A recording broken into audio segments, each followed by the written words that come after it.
the part of justice is having just laws. I've believed since I was a teenager that government should respect our dignity. Freedom means that government's not going to take away our rights to speak, to worship, to practice our faith, to associate, to gather together peacefully. I've done a lot of work defending free speech for university students. And the kids coming out of Canadian high schools, they don't know how to think. When the government violated our charter rights and freedoms through lockdowns in 2021, it seemed the majority of Canadians were cheering on the government, saying, yes, violate our rights, violate them harder. A lot of Canadians only see it if it's Nazis or communists doing it. But if it's somebody doing it under a different ideology or a different banner, it's like, well, that's okay, because it's all about love and diversity and equity and inclusion. Therefore, it's not tyranny. If citizens are truth-loving, justice-loving, freedom-loving, responsible adults who think for themselves, it's very hard for a tyrant to control a free people. If you fight the battles, you're going to win some of them. You might even win all of them. The worst thing to do is not to fight the battles.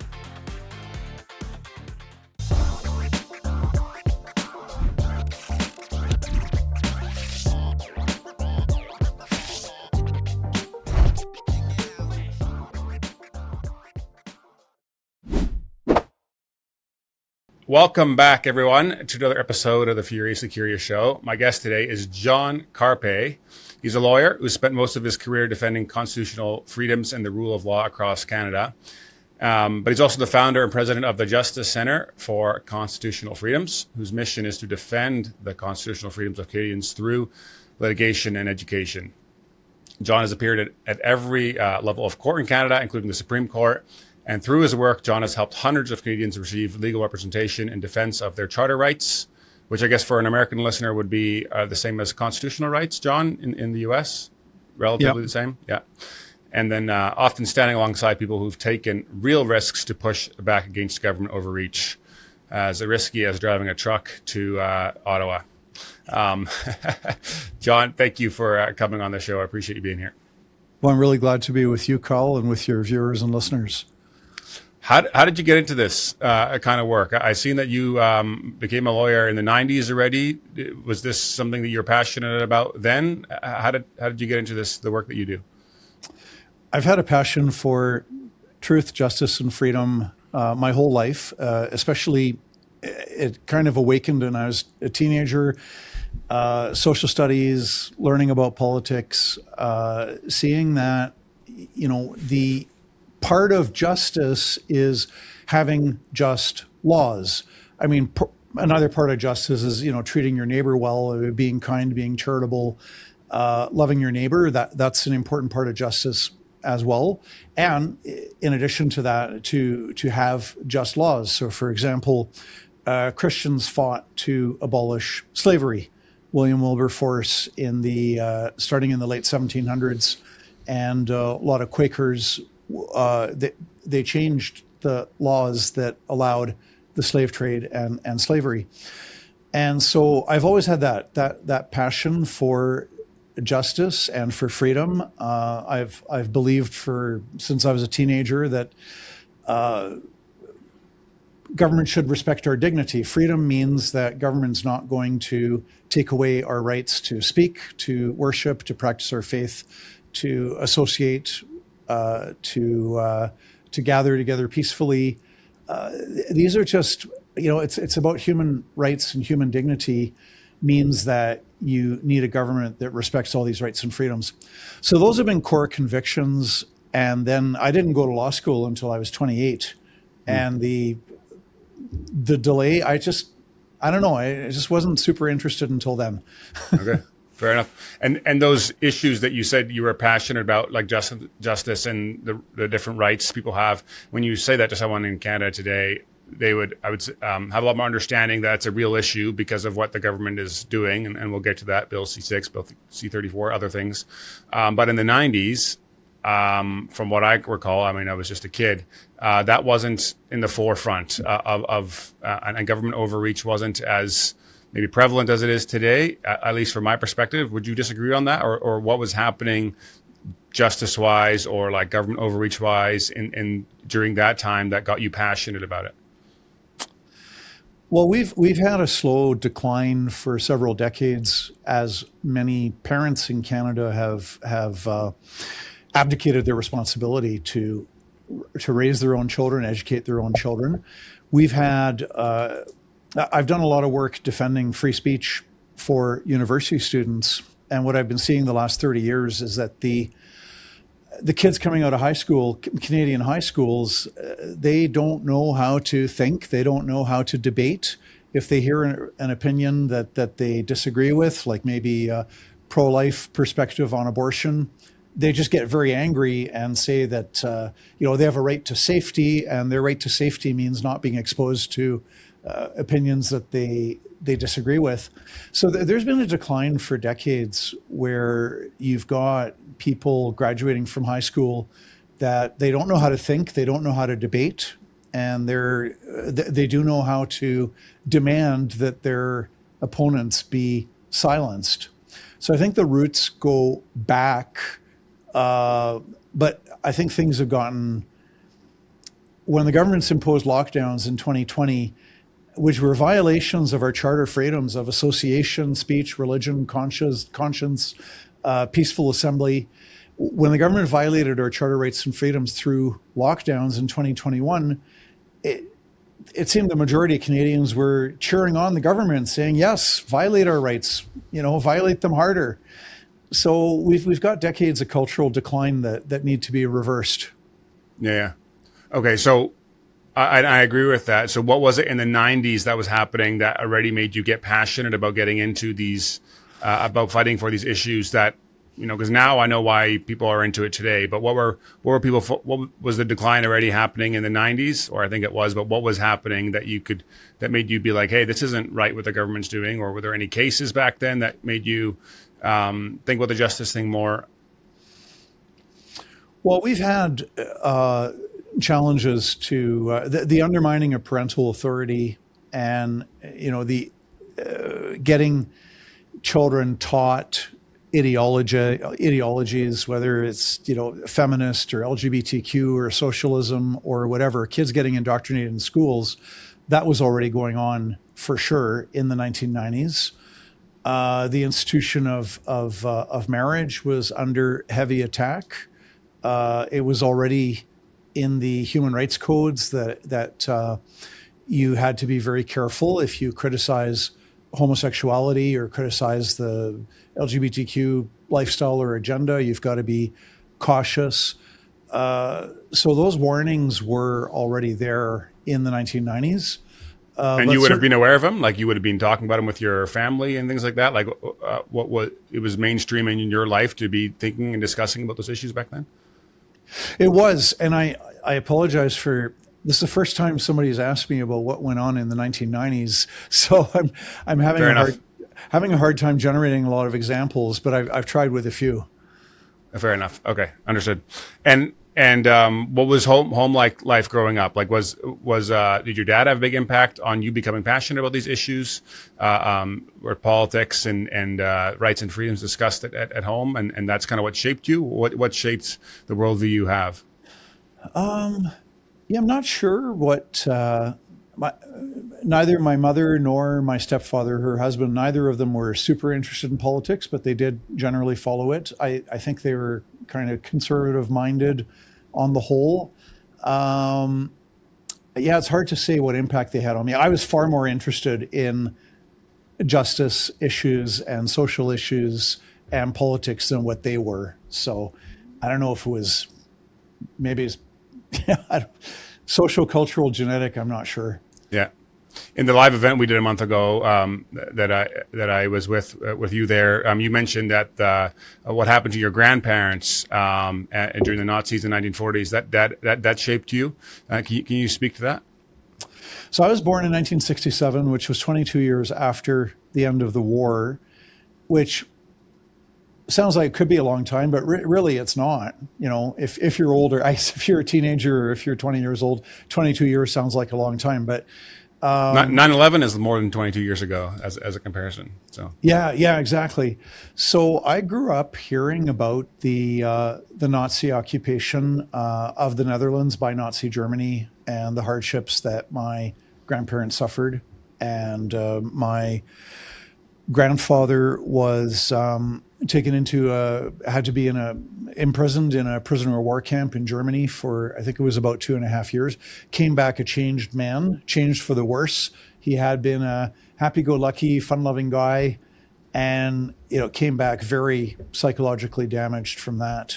And so when Nazi Germany occupied the Netherlands, one of the things they did was they took away all of the fundamental freedoms. Freedom of speech, freedom of conscience and religion was not removed entirely. People could still go to church, but they couldn't fully practice their faith, because fully practicing their faith would have included criticizing the government, which was illegal. They shut down freedom of association. There's no political parties. Freedom of peaceful assembly. You could not protest peacefully. Travel, mobility rights, show me your papers before you can go anywhere. So this is what repressive regimes do, is they take away all of your rights and freedoms. And unfortunately, a lot of Canadians, they only see it if it's Nazis or communists doing it. But if it's, somebody doing it under a different ideology or a different banner, they're not tuned into it as much. It's like, well, that's okay, because it's all about love and diversity and equity and inclusion, and it's all about the rainbow flag, so therefore it's not tyranny. It's like, well, wait a minute, no. When the government imposes penalties and consequences on your speech, when the government imposes consequences on you fully practicing your faith, they're doing the same thing on a smaller scale that the communists and the Nazis did in the past. Yeah. And do you think, when you, like you said earlier, during the trucker protests and during COVID in 2020, that the majority of Canadians were on the side of the government? Is that statistically true, or is that just from what the media was telling everybody?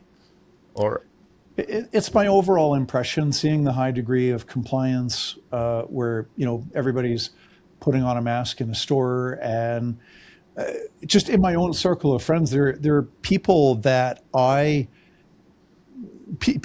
thought were in favor of human rights and civil liberties and constitutional freedoms, people that I thought believed in small government, all of a sudden it's like they become unthinkingly obedient. And he was like, well, the chief medical officer said, the chief health officer said such and such, so that absolutely must be obeyed. I stand behind the chief medical officer. This is people that I knew who had previously been very much in favor of human rights and protecting us from government violation of constitutional freedoms. So no, I don't have hard data, but just what I saw around me, it seemed to be the majority of Canadians supporting these measures. Yeah. And do you think that's mainly driven by the media? Like, it seems like the media in Canada compared to the United States, for example, is majority left-leaning, hard left-wing, with very little right-wing news. And that seems to really shape and dictate a lot of the culture. I even seen it with in the conservative circles I grew up in, that the older generation seemed to be a lot more in favor of these things the government was pushing forward. But it seems like they were just listening to CBC mainly, and that was being translated that way. Do you see the same thing, or is it more we are the British? We're not like the Americans who fought against the British and have this almost like fight back mentality in their culture to against the government? Well, I think the media fear-mongering played a huge role. There's a basic principle of propaganda. Certainly the Nazi propaganda minister, Joseph Goebbels, discovered this, but he's not the only person to use it. But when people hear a message over and over and over and over and over again, they come to believe that the message is true. That's a generality. And it doesn't always apply. If you know a lot about a topic, you're going to be resistant to it, right? If you know a lot about motorcycles, you're not going to be that influenced by a radio ad in favor of Kawasaki or Honda or Harley Davidson or whatever, right? Because you got your own opinion. If you don't know about motorcycles and you keep on hearing ads for one particular kind of motorcycle, you're going to start to think it's probably a good one, you know? Yeah. And so this repeated, and now we have a 24-hour news cycle. So it wasn't like 40 years ago where you might hear, the media might try to terrorize you at the 6 o'clock news. but they wouldn't get another chance until maybe the 10 or 11 o'clock news or the next day. Whereas now you have this 24-hour news cycle. I think On you your had phone. false information about high numbers of deaths based on intellectually dishonest ways of calculating COVID deaths. So yeah, people got really scared with that repeated, COVID deaths, COVID, photographs of dead people, photographs of dying people. They influence you more than words do. And so these scary images of dead and dying people with this false information about high numbers of COVID infections and COVID deaths, it got people so scared. It did. Okay. And would you say that that's like in the US that was happening as well, but it seemed like they had messaging from another group of people as well that was at least in somewhat the mainstream. I didn't see that in Canada really. You have any take on why that is? Well, fortunately, we've got independent media in Canada, like yourself, this Videocast podcast. You've got The Rebel, you've got Juno News, you've got the Epoch Times, you've got the Western Standard. You've got Facebook groups. You've got a few, not many, pro-freedom organizations, Frontier Center for Public Policy, for example, and the Justice Center for Constitutional Freedoms. You got the Fraser Institute. But it's smaller than in the U.S. But thankfully, we did have independent media that got the truth out to an awful lot of people, and the Justice Center's own support base tripled during the lockdowns and vaccine passports period, even though we were getting boycotted by the government-funded CBC, CTV, Global, all of the so-called mainstream media were boycotting us. We didn't get any press coverage, and yet we tripled our support base thanks to Western Standard, LifeSite News, the Epoch Times, Juno News, and so on. Yeah. Okay. You said earlier that you felt that many parents have abdicated their responsibility in teaching their kids values and that they can, as adults, implement. Where do you think that comes from? How did you get to that opinion? Well, it's a combination of trust and laziness. We do have a tradition in Canada as people who rejected the American Revolution and who embraced the crown. We do have that tradition of deference to authority, trusting in authority. Although I must say that tradition is way stronger in Ontario than in Western Canada. But interesting. So what's gone on in Canada is that parents trusted the schools, that the schools are not going to teach garbage and falsehoods to their kids. They're not going to tell little 5-year-old Johnny that, he's not really a boy and he might be a girl and he can become a girl if he wants to. There's this level of trust that they're not going, the schools are going to present both sides or all three sides or all four sides to an argument and not just engage in indoctrination on one side only. On, for example, this idea that mankind controls the weather, that there's going to be a debate about that as opposed to there is only one truth. Yeah. So part of it is this trust that the parents trust that the government-funded, government-run schools are going to be okay. And the second part is just laziness, that when parents do discover how bad the public school curriculum is, they don't always pull their kids out because the public school is a wonderful 9 to 3 babysitting service. It gives parents the freedom to have both parents working outside of the home. So part of it's laziness too. Okay. You mentioned in your talk that you did that you believe that politics is downstream from the culture and that to fix a lot of these issues, the culture needs to change. How do we do that? Bit by bit, slowly, with lots of blood, sweat, tears, and toil. There's no quick fix. It's doing a lot of thankless work, like making sure that your own kids, whether it's through homeschooling or through a private school or otherwise, making sure your own kids are, learning how to read and write, which not necessarily the case in the public schools. Yeah. That your own kids are being taught to appreciate the free society where we have these freedoms of speech, where we can debate, we can think, we can reason, we can practice our faith, where we can peacefully overthrow the government and elect a better one, hopefully. Yeah. So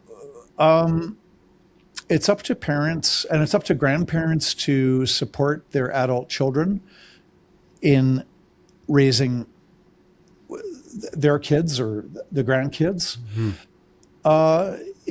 It's about creating our own institutions and organizations and societies and so on, where there's kind of a subculture of people who appreciate good values. Yeah. So do you see a lot of what you do then to be also educational for the Canadians versus just trying to win cases in court? Yeah, we spend a little over half of our budget is spent on the litigation, where we've got a team of lawyers across Canada in court. But close to half is on public education. So we've produced a curriculum about the Canadian Charter of Rights and Freedoms with separate modules on each of expression, freedom of expression, freedom of religion, association, peaceful assembly. So we have these modules that are available on our website. We do podcasts, video casts. We've just hired a video producer that's going to be starting with us, so we can expand our work in that area. So yeah, close to half of our work is on public education, and just a little bit more than half is on the litigation. Yeah. All right.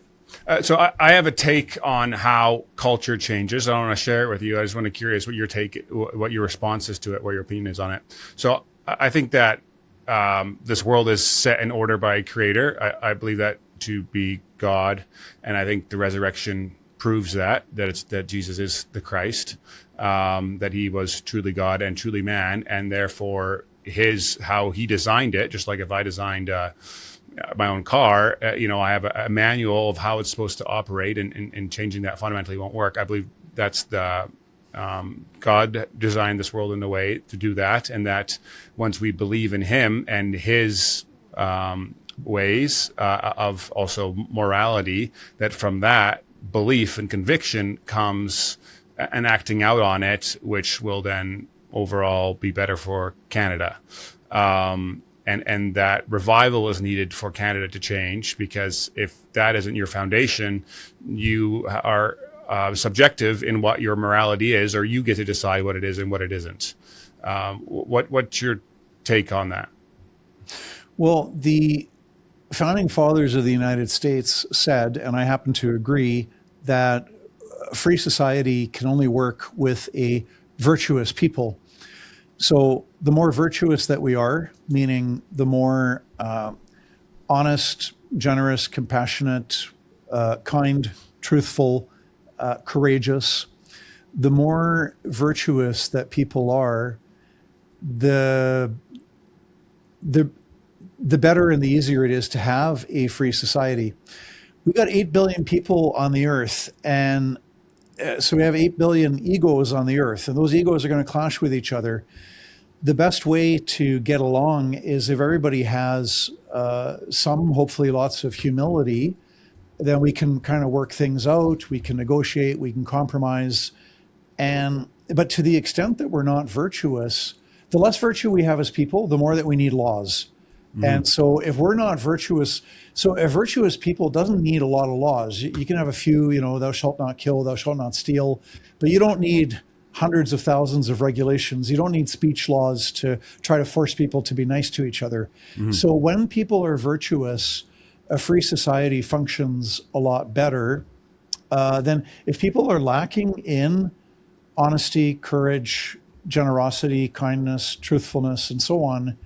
Well, that's where you get big government that steps in and fills up the vacuum and just passes hundreds of thousands of regulations to try to regulate everything from how restaurants cook their meals to how you raise your kids to what you can or cannot put on your truck. I mean, like, there are literally hundreds of thousands of regulations. And Yeah. so we need virtue. The more virtue that we have, the easier it is to have a free society and to defend the free society. Yeah. And how do you get to that virtuous state? Like, how does a culture change? So I think it's revival, and that people come to believe in Jesus Christ and acknowledge their sin and repent from it and choose to follow his ways. What would you say your way is that a culture becomes virtuous? Well, for most people, the religion has a big influence, for sure. But I think you've probably met, and on both sides of the fence, you've got some atheists and agnostics who are very truthful people, kind, help their neighbor, love their neighbor. And on the opposite side of the fence, you have people who profess to be Christians or perhaps, Orthodox practicing Jews or Muslims that are, not kind, not courageous, not honest, not truthful. Yeah. So I think religion is definitely the pathway, the avenue for most people, but I wouldn't go so far as to say that it's the only way to have a virtuous society, right? Because you got these examples of atheists and agnostics who are very moral, generous, and truthful. Fair enough. Okay. So you wouldn't be of the opinion that people are fundamentally flawed or sinful. You believe that you are born good and can, with education can live that out. No, not quite. No, Okay. My viewpoint is that human nature is a mixture of good and evil, and we as individuals are capable of rising to great heights, really living out virtues heroically, being super generous, courageous, so on and so forth. But we see with the Holocaust during World War II, plus many other genocides, not just that one, people can be heinous murderers, and an entire society can get on board with a genocide. So people are capable of great evil and great good, and I think human nature is mixed. I think we were created good, and some of that goodness still carries on and stays with us. But there's definitely been corruption of human nature as well. Okay. And so would you hold to a certain faith or at all yourself, or where do you land on that? Myself, I'm Catholic, but the Justice Center we're not any religion or faith. We've got a lot of our lawyers and staff are Christians, but some are not. Yeah. So the Justice Center itself is not a religious organization. We don't have a particular faith perspective. Okay. And you're also not political, right? And that's why you can take donations? Strictly nonpartisan. Yeah. We talk about issues like we can, we've often criticized federal and provincial legislation, and sometimes very vociferously, but we don't take it a step further and tell people who you should vote for, what's the best party or what's the least bad party. So we're very nonpartisan, but we do speak out without backing down. We speak out on issues. Fair enough. Okay, awesome. Okay, I want to switch to Bill C6 and Bill C34, which are two bills that are in the Parliament right now. I would find those, from my perspective, to be the most concerning things that are happening currently in Canada or about to happen. Would you agree with that? Or would you say there's other issues that are actually more important right now? Well, can you briefly describe Bill C6? Because there have been a few Bill C6s over the years. Which law are you referring to there? So maybe it's 7. It's the one referencing the Bible was not excluded anymore for falling under hate speech exemptions. Okay, I know which one you're talking about. The Combating Hate Act. And there are a lot of numbers floating around. This one is Bill C9, Combating Hate Act. Yeah. I got that wrong. Okay. This has been passed by the House of Commons. I just recently returned from a holiday. I don't know if it got passed by the Senate as well. I think it did. I think it did, yeah. Yeah. So this opens up the door to potentially prosecuting evangelical pastors, Catholic priests, Orthodox Jewish rabbis, if they teach from their scriptures that homosexuality is a sin, there could be a hate speech prosecution. Personally, I think that that's not going to happen in the next few weeks or months. However, if we continue on our current trajectory of cultural decline, I could see that happening in 2 years or 5 years or 6 years, where there's somebody preaching in church and they say, well, here's what the Bible says about two guys having sex with each other. God does not approve. It's not right. And, they're facing a hate speech prosecution. We've seen it happen in Europe. There was Swedish pastor, this is about 15 years ago. He eventually won his case before the European Court of Justice. But he was Swedish, but evangelical pastor, and had a sermon saying what the Bible says about homosexuality, and faced a prosecution. I think it was a criminal prosecution. Currently, we have a Christian member of parliament in Finland who is facing legal difficulties over quoting scripture. So anybody who says, oh, this would never happen in Canada, well, I'm sure that, 40 years ago, the people in Sweden were saying, oh, this would never happen in Sweden. We never prosecute somebody for preaching from the scriptures. That will never happen here. Wow. Yeah, it happened, yeah. And it's happened all throughout history. Like, are you surprised by how quick this is starting to come forward? I was surprised in 2020 when it appeared that so many people were supporting these utterly unscientific lockdown measures that were violating charter freedoms. When I saw so many people supporting those measures so enthusiastically, I was surprised. I didn't think we had sunk that far. But yeah, we've sunk down a long ways in Canada in terms of people understanding and appreciating and cherishing their human rights and their constitutional freedoms. So what's your organization doing about Bill C-9 and the Combating Hate Act? Is there like a role you play? Is it mostly educational? Is there other things you're doing? We had one of our staff lawyers testified before a Senate committee against Bill C-9. We released a brief against Bill C-9. We had petition campaigns and letter writing campaigns against Bill C-9. So we were active in a nonpartisan way. We tell people you contact your MP, regardless of whether he or she is Liberal, Conservative, Green, New Democrat, Bloc. So we did succeed. Bill C-9, the Combating Hate Act, could have been even worse because it had a provision to get rid of a review process that's now in place whereby hate speech prosecutions can only go ahead if they've been reviewed and approved by the Attorney General, by the Justice Minister. And the first draft of Bill C-9 was going to get rid of that requirement, and it would have really just opened it up to every local policeman, Crown prosecutor could start, it would have unleashed a wave of criminal hate speech prosecutions across Canada. So they kept that Justice Minister review process in place. So, it could have been worse.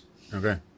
And why do you think this is being pushed in the government? Like guys like Mark Miller and even the Bloc, it seemed like wanted this provision in there of like the Bible's hate speech side provision being taken out. What do you talk or mingle with these people at all? Why are they pushing this? They hate the free society. There are some people they hate they hate freedom of speech. They think that they are so right about what they believe that they're entitled to silence other people. And so when they pass hate speech, they get the power to ban the speech that they hate, because hate it's entirely subjective. You and I could watch the same YouTube video or listen to the same podcast, and you could say that's really hateful, and I could say, yeah, it's just an opinion, or vice versa. I could say it's really hateful, and you say, no, it's just an expression of opinion. So it's very subjective. But I think these people, they are modern fascists, and fascists are so high on their own opinions that they feel entitled to silence others. Yeah. That's a big part of it. And some of these people, they embrace a neo-Marxist equity, diversity, inclusion agenda. So instead of the old Marxism, where the workers have to vanquish and crush the capitalists, Now, the new Marxism is that the society is perpetual war, men versus women, gay versus straight, light-skinned people versus dark-skinned people. And so you have a lot of politicians who embrace this neo-Marxist equity, diversity, inclusion, and they are hostile to the free society. They don't like it when we have freedom of speech and religion and conscience and association. They want everybody to get on board with this group conflict warfare where the justice will come about, in their opinion, when the oppressed crushes the oppressor. Yeah. That's what they're after. So they don't like the free society. They really don't. Yeah. It's interesting. I just interviewed Stuart Parker, who was a pretty liberal for the first 55 years of his life, and he said and he's in that world, and he said it's a little bit like musical chairs. We're always canceling somebody. You just don't know if you're going to be the one next. Bill C-34, which is a bill that's being proposed regarding social media that you guys are actively working on. Describe what's in this bill, what's concerning about it. It's a very lengthy bill. It's over, it's close to 100 pages long. I'll touch on a few points. It's called the Safe Social Media Act. And so the idea, which is a very good idea, is to make it harder for kids under 16 or teenagers under 16 to access pornography and to access social media. And I think you and I and a lot of other people would agree that social media has a dark side that contributes to depression and anxiety and in some cases suicide in teenagers, makes teenagers feel pretty crappy about themselves. It alienates people from connecting face-to-face, which is a basic human need that we have. If you don't connect face-to-face with people, in the long run, it's just like not drinking water. I mean, we need to be connected in person with other people. So there's a dark side to social media. Now, the biggest problem with this bill is it creates this digital safety commission, which will have broad powers to decide what the social media ban is going to apply to, whether it applies to X or TikTok or Facebook or Instagram or Snapchat or Reddit, how it's going to work. All of that is left to this new Digital Safety Commission. So the bill creates this new government body called the Digital Safety Commission, which is going to be a government body that exercises real power, like the CRTC, Canadian Radio, Television, and Telecommunications Commission.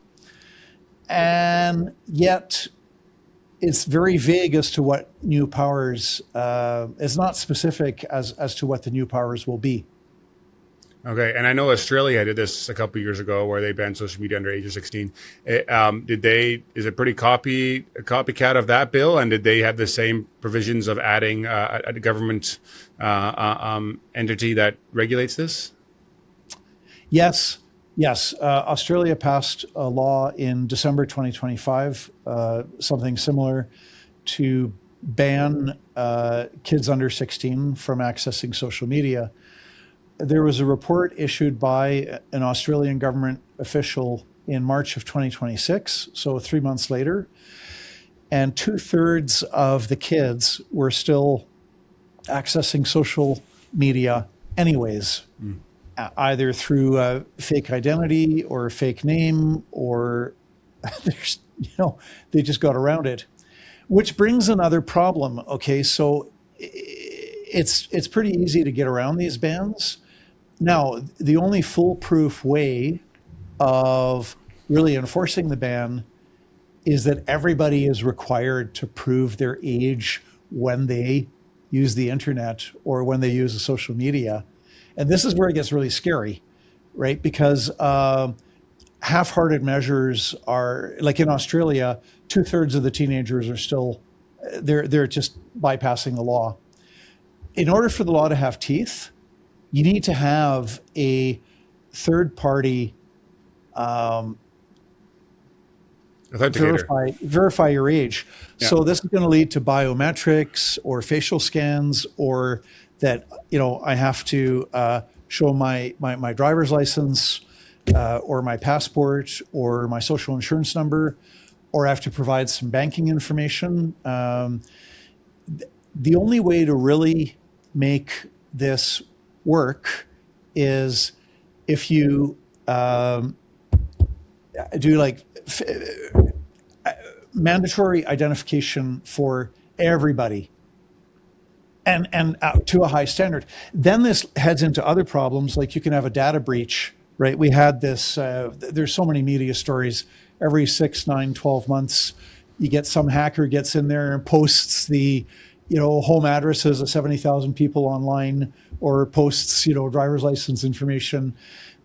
So this is the other problem with C-34 is it leads us to that situation where the government's going to say, well, in order to protect the children, everybody has to show proof of identity, prove who they are, prove that you're over 16. And now all of a sudden government has total control, knows who's using the internet and how often and when and what searches you're conducting. Yeah. And you don't think they know that already? Sorry? And you don't think they know that already? The government, I think there are some companies that have a pretty good knowledge, and I think you've probably experienced this yourself. You've heard if you're with a friend and you spend the whole night talking about the Vancouver Canucks, and then next thing you turn on your cell phone and there's an advertisement there, you can buy a Vancouver Canucks jersey or baseball cap or sweater or something, right? So there's already, I think, corporations that are listening, and but it's much more dangerous when government has this information as opposed to private corporations. Private corporations, the Coca-Cola Corporation has never forced me to buy a bottle of Coke. It's my choice. Yeah. Whereas the government has forced me to do or not do all kinds of things. So there is a distinction between the two. Yeah. And do you think this banning the social media for kids under the age of 16 is actually just a cover for the other stuff that's in the bill? Because it sounds really nice, right? When you see a headline, you'd be like, oh, we're not going to give social media to kids under 16. Like that, I'm all in for that too. I don't want to get into what other people's intentions are because it's really hard to know. So let's give them the benefit of the doubt, and let's assume that there is some sincerity there that to protect the teens from. Although why 16? I mean, if it's that harmful, why don't we say no social media until you're 18? But I digress. Yeah. Let's give them the benefit of the doubt that they have good intentions. But you've probably heard the saying: the road to hell is paved with good intentions. And so we have to look at the contents of this bill. This bill is a building block for the surveillance state where Canadians, it'll be like George Orwell's novel 1984. We won't have any serious privacy anymore. And it's a totalitarian nightmare. This is the building block for it. If this bill gets passed, it'll take years before we get to the totalitarian nightmare. But this is one of the pillars of it that they need, that governments need, if they want to have tight control over what we see and hear and read and think and believe. Yeah. So you've been doing this work for many years now, and I think you've consistently seen things getting worse when it comes to government overreach and the different things that are happening. How do you stay positive? How do you stay, in a right frame of mind and not let this affect you? Or how much does it affect you? I get sad and down and discouraged from time to time. I believe that tyrants need slaves, and slaves need tyrants. And what I mean by that is that if a tyrant wants to run the country and treat the people like garbage, take away their rights and freedoms, control their lives, control what they read, what they think, control what they believe, a tyrant like that needs the cooperation of citizens. If citizens are truth-loving, justice-loving, freedom-loving, responsible adults who think for themselves, it's very hard for a tyrant to control a free people. And so there is that possibility of a defense just by virtue of a free people cannot be enslaved. And this is why our culture is so important, right? Do we have a culture that appreciates human rights and fundamental freedoms? Do we have a culture that believes in limits on government power? So I believe it's not, we're not doomed to turn into a totalitarian slave state. We're not doomed to have that kind of tyranny, because there are a lot of people in Canada who cherish freedom, and the numbers of those of us who do, that can grow through gradually educating our family members and our neighbors. But there's got to be a point where that's not possible anymore. You think of China, I would say that's, from my perspective, a slave state.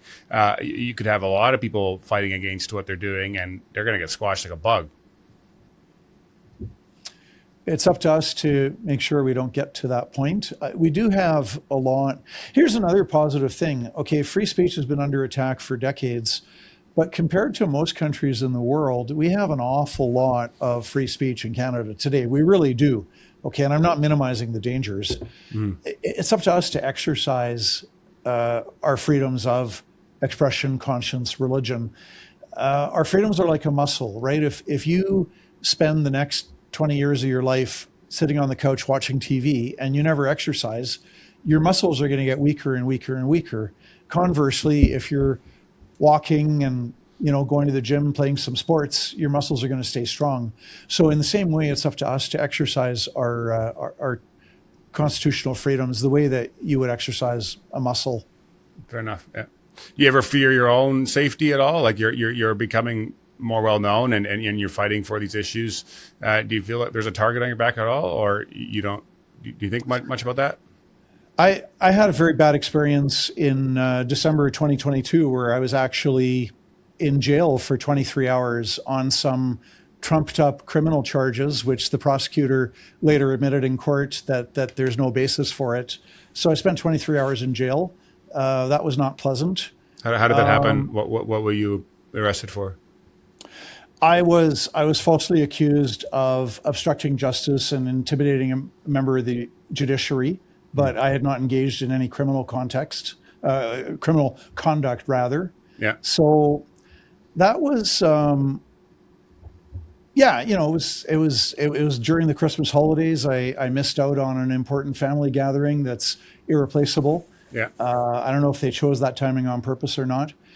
But that's behind me. That's 3.5 years ago now, and no, I'm not overly concerned about my own safety. Although, we could get to a point where I might be forced to run the Justice Center from outside of Canada. It's not impossible for that to happen. Yeah. I asked you a question during your event about young people and the lack of engagement there seems to be in Canada on young people on political issues. And your answer at the time was that it's always been that way. When you ran, I think, for the Reform Party in the 90s, they were old people. And someone mentioned to you that in the Conservative and Liberal Party, they're all old people as well. And that's just, they're overrepresented, and it's always going to be that way. But in the United States, you have huge engagement among young people on campuses, Turning Point USA, Charlie Kirk's whole movement. It just seems there's way more engagement among youth, teens and people in their 20s than there is here in Canada. And so what would you say to that in terms compared to the first answer you gave, that you think that's just a result of, where we are at? I think there's lots of young people. I couldn't honestly tell you whether that was 5% or 50%, 95%, but there's a lot of young people interested in political issues, and so they should be. I think where I was talking about the gray hairs, I'm referring more narrowly to the local Conservative or Liberal or NDP riding association, where you have these provincial electoral districts, and every electoral district will have a local branch of the NDP, the Liberals, the Conservatives, whatever. Those people typically are people in their 50s, 60s, and 70s, because it's quite time consuming. You have monthly meetings. So, but I think young people should be, and I think many are, interested in political issues and in freedom and preserving Canada as a free society. We made a decision to go onto TikTok. We had quite a bit of debate about it because it's Chinese owned, Chinese controlled. Yeah. We had, after lots of internal debate, we decided so we are doing the Justice Center is on TikTok because we want to engage with young people. We're on Instagram. We're on social media to reach young people, because sooner or later, the country and every province is going to be governed by people who right now are in their 20s. Yeah. There has been a big spike in recent years in not just Canada, but it seems to be in the West of Bible sales among young people. There seems to be a lot more engagement from young people on going to church and way more than their parents. And there seems to be like a search for truth. And so people that are in that space, what do you think what advice would you give them if they're interested in politics and kind of the worlds that you're part of to be the most effective in that space? Is it getting involved in the local party? Is it starting an online account and just giving your own opinions online? Like what would you say to someone just like, hey, to be the most effective in change, this is what I would focus on?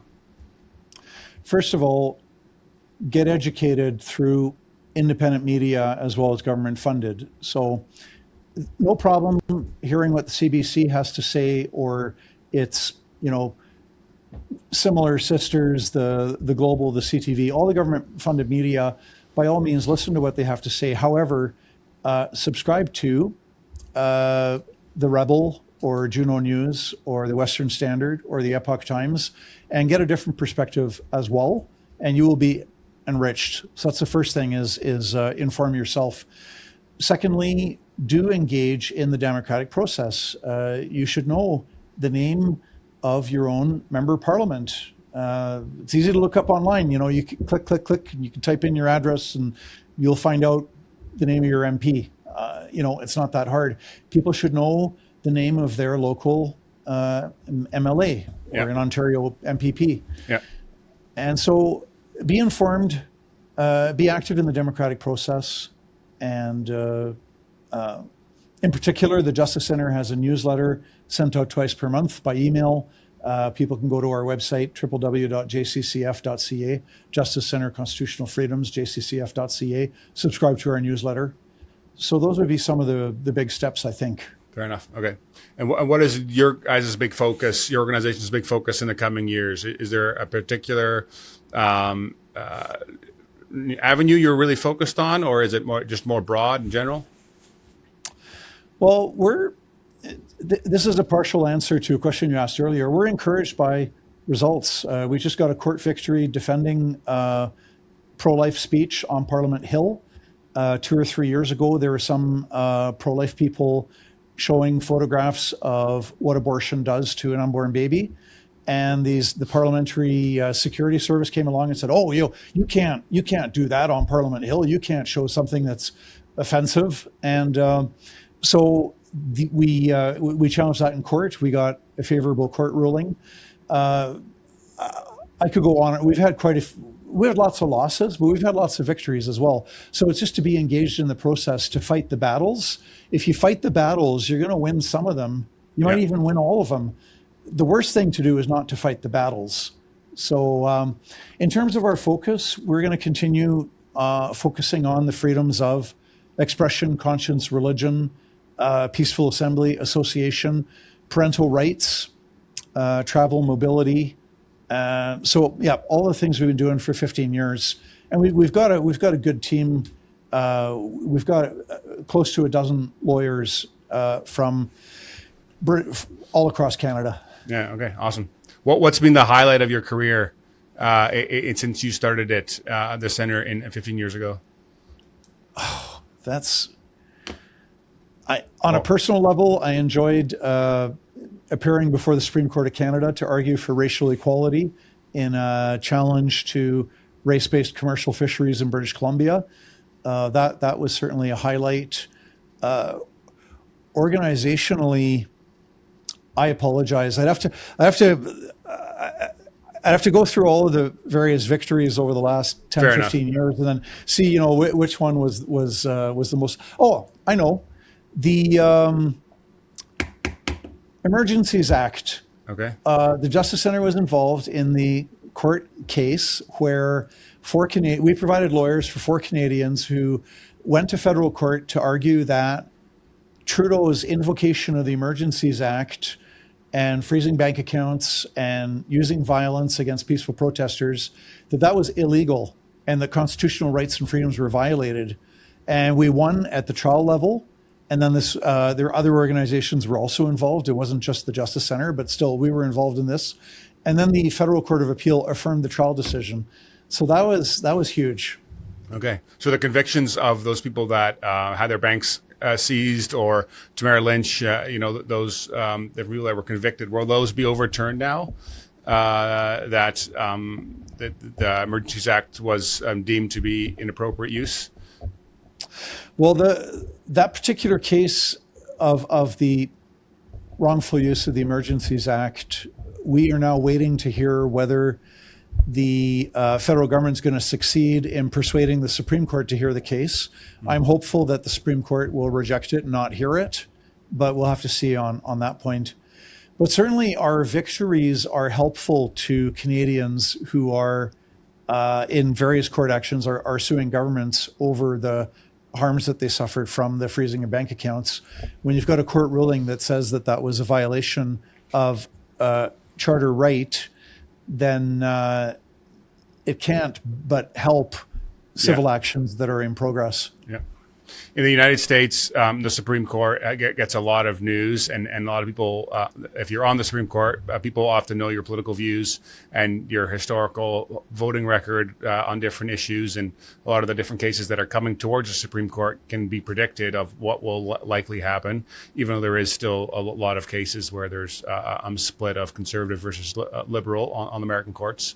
I'm not as familiar with the Canadian Supreme Court that way, but do you have hope for different cases that come forward? I mean, I think of Trinity Western not being able to have a law school, for example.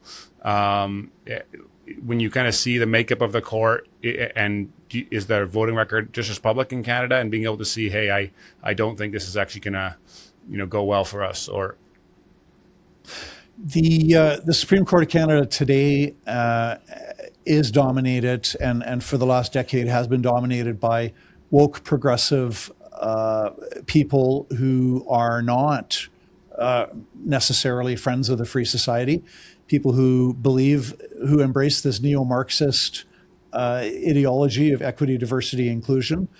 We had Justice Sheila Martin. She actually referred to a woman as, quote, a person with a vagina. I mean, this is how ideologically biased some of these judges are. The Trinity Western ruling, which came out in June of 2018, was absolutely atrocious, where the Supreme Court trampled into the ground the charter freedoms of a Christian university to have a law school and to have its own Christian code of conduct. It was just a horrific decision. So it's important to be active in the courts, but it's even more important to elect pro-freedom people to office so we don't get these bad laws in the first place. Yeah. John, I appreciate your time today. Thank you for the work that you do and fighting and not standing by on the sidelines. It's appreciated. I definitely have learned a lot more since getting to know about you and your organization. And so thank you. Any closing thoughts for my listeners, or any specific things you want people to focus on besides give your organization a whole whack lot of money? Well, yeah, we are funded entirely by voluntary donations. I would say, be of good cheer, because truth always triumphs over evil, and because justice prevails over injustice, and because truth will vanquish the lie. It's our responsibility to keep on fighting and knowing that we're going to win in the end. And so I appreciate the opportunity to be with you and with your viewers and listeners. Awesome. Thank you. Appreciate it. Thank you. That's it. That's all. Okay, that was fun.